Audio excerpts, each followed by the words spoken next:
On the 24th of June 2016, the United Kingdom woke to the news that the long-anticipated Brexit referendum results had been collected, and that the future of the country would be outside of the European Union. To those who worked on and voted for the Remain campaign, this news was astonishing. Very few had thought the UK population in majority would really vote Leave. Shortly after the announcement, the spearhead of the Remain campaign and British Prime Minister at the time, David Cameron, made the public aware that he would resign, further adding to the uncertain direction of Britain's political future.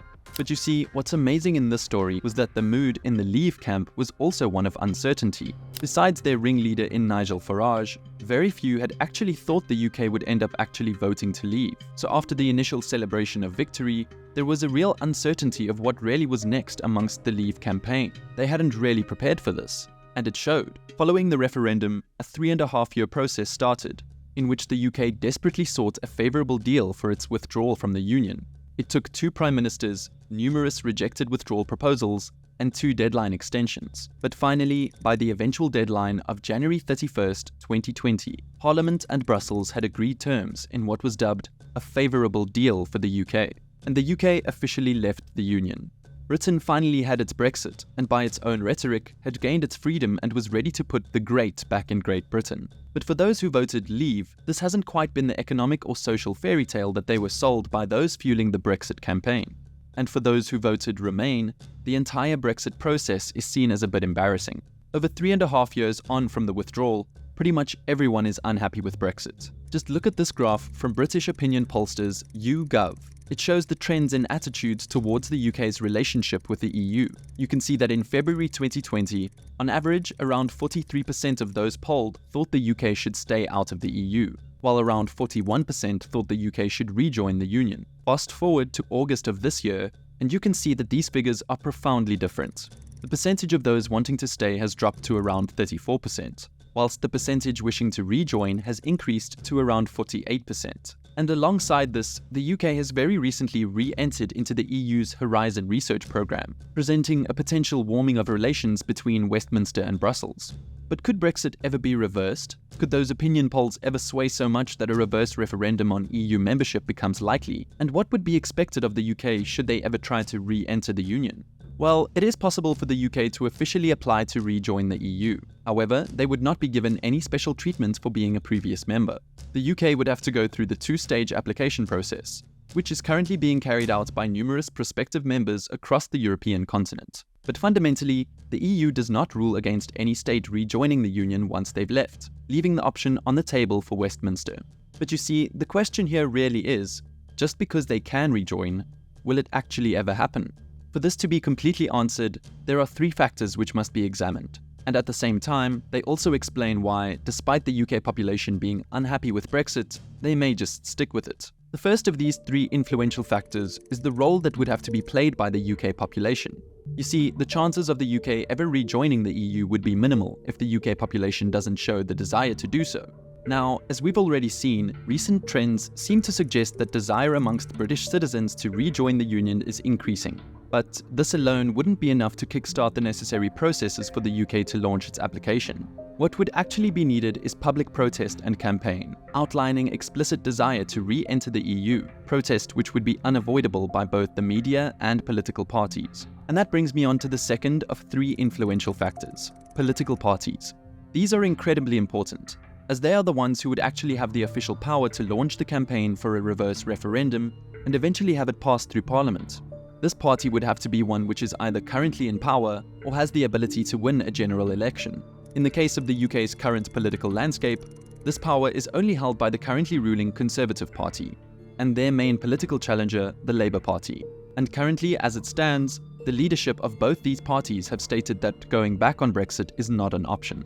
However, despite this current position, there are many members of both parties who were fundamentally against the UK's withdrawal from the EU and would likely be happy to see the UK's return to the Union, should public demand highlight that this is the will of the British people. Likewise, slightly smaller political parties in the UK, such as the SNP and the Liberal Democrats, could capitalise on the same changing demands by including a campaign to rejoin the EU as part of their party manifestos. What we can interpret from this is that, despite the current words of the Conservative Prime Minister Rishi Sunak and the leader of the opposition, Sir Keir Starmer, consistently outlining that the UK's future is outside the EU, it doesn't mean that the parties either of them represent wouldn't change their position.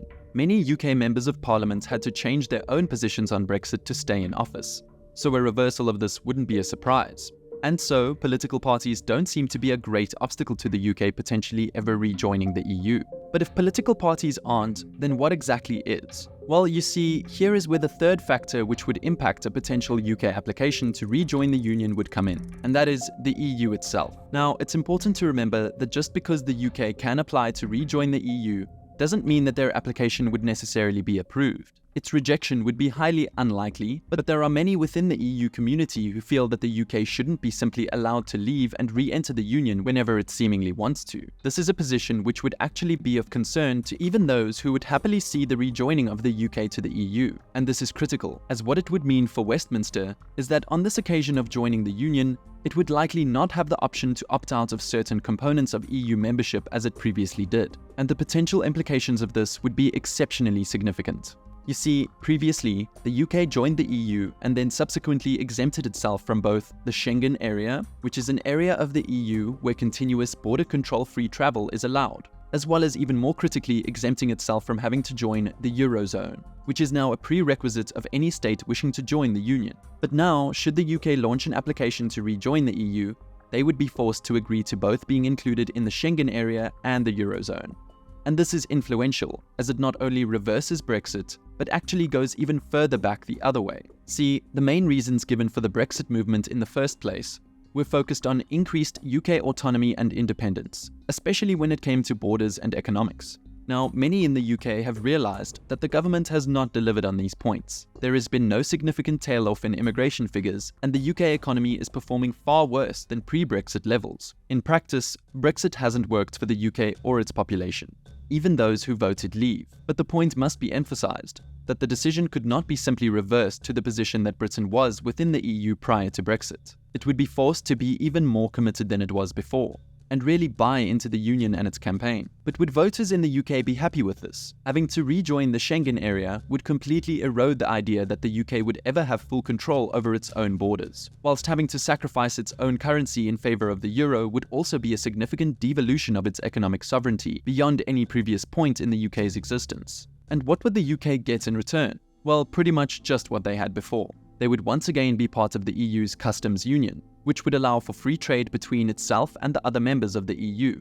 Additionally, the UK would also enter back into the EU single market, which focuses on allowing free movement throughout the Union and again works on increasing trade between member states. There is no doubt that rejoining the EU would reconnect the UK with the European continent, and that there are many inter-organisational schemes which could also benefit the UK.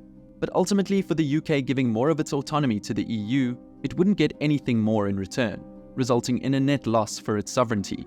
Ultimately, it's very difficult to foresee whether the UK will attempt to rejoin the EU in the future. However, some forecasts can be made. It's unlikely that the UK would rejoin the Union in the next 10 years. This is because the state faces a general election in the next 2 years, which at the moment looks likely to be won by Sir Keir Starmer and the Labour Party, who have promised to deliver an improved Brexit deal for the UK, showing that there is still belief that Brexit can work, and that it has just been mishandled until this point. But if the next UK government also fails to deliver on improving the outcomes of Brexit, then rejoining the EU would really start to be considered by both the UK's population and its political parties. By this point, there will be clear evidence to advocate that Brexit hasn't failed just because it's been mishandled, but because it could never compete with what the UK got from being in the EU. We know that to rejoin, the UK would have to sacrifice elements of its sovereignty, but that's what comes along with being part of a union. It would just depend on what the UK fears more: limitations on its own independence and lost identity amongst unionism, or potential isolationism and the threat of being left behind in an ever-altering global society. Thank you for watching.